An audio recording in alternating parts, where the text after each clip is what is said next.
Ito po yung compound ng Sisters of Mary Girls Town dito sa Silang Cavite. So dito kasi kami nag-graduate nung high school. So pre-education. Ayan, mayroon kasi nga activities ngayon. Sport Fest. So ito yung compound niya. So 3 building yan.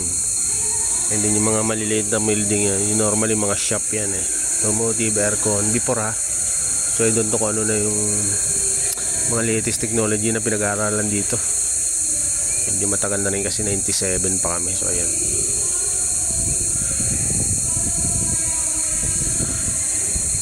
So ito parang park siya. So noong time namin open to. So ito yung garden namin. Ayan naman yung Virgin of the Portao nila, parang praying area dito. So pakita ko sa inyo kasi maganda to Very solemn tong lugar na to kung gusto mong tahimik na lugar, dito yung the best. Ito parang picnic area, mga alumni.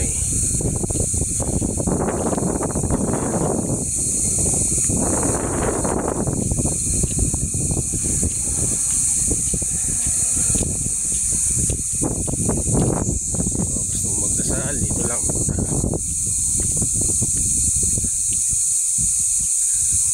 Noong time na to kasi open to so, taniman to, mga garden plots, so mga taniman ng kamote, mga gulay. Ito ngayon ginawa na siyang mahogany area.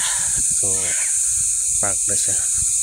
So before kasi isa lang ang building dito, nakatayong structure yung Virgin of the Poor.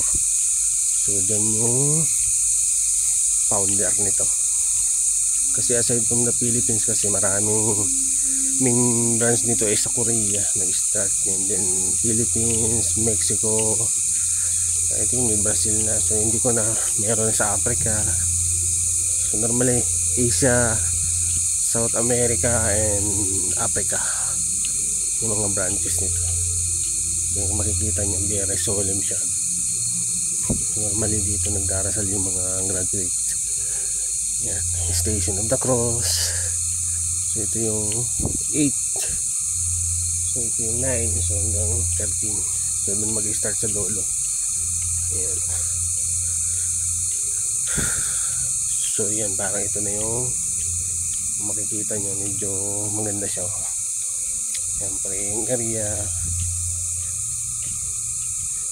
So dito kasi very open to.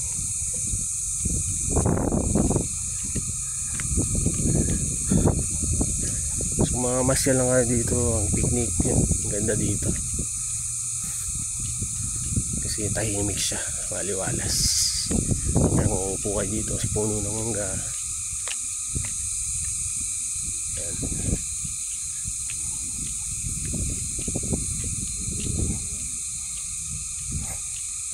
Parang picnic area lang upo ka lang dito sa family mo. So yan,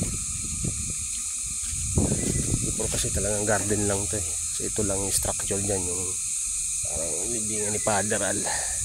So yun, parang may museum na siya, and then ito parang retreat area, house yan, and then small church. So dyan nagmimisa yung mga alumni, mga special occasion, and then mga retreat, and then ito yung alumni house, yung part na yan. Ayan. So hindi siya ganun kadaming tao kasi ang occasion lang dito is Sport Fest, pero normally pag March 16 date anniversary ng founder, and then August 15 parang pinaka birthday lahat ng mga bata. Ayan.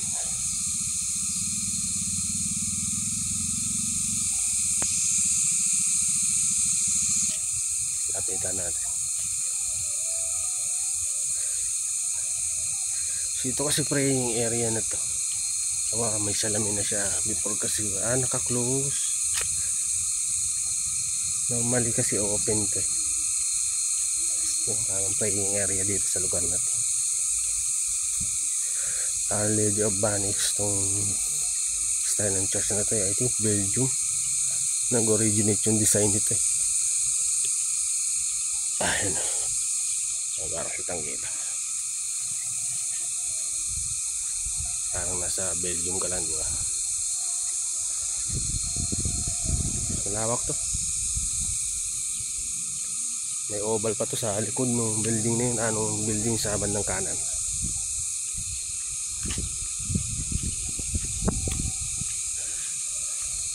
And then yung likod na yan, parang libingan ng mga nag-surf dito. Like yung pare, and then yung mga mother na pass away. So dito sila. Yan. Ano sila sa likod niya. So ito yung praying area. Yan kasi nakalibing yung founder ng eskwelahan na to. So ito dito sa Sister of Mary Girls Town. So ayan, may batch, mga senior, mga junior sa likod.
Handa sila.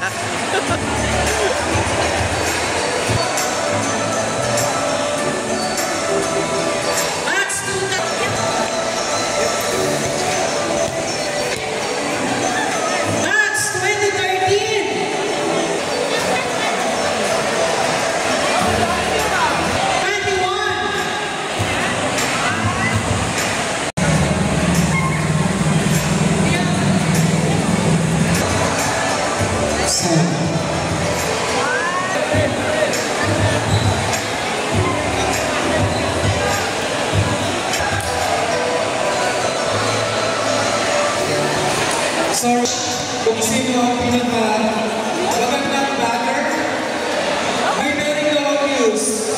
Depende sa confidence. Batter, player batters, and their news, best in batter, best in uniform. May pa.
Tatalikod pa.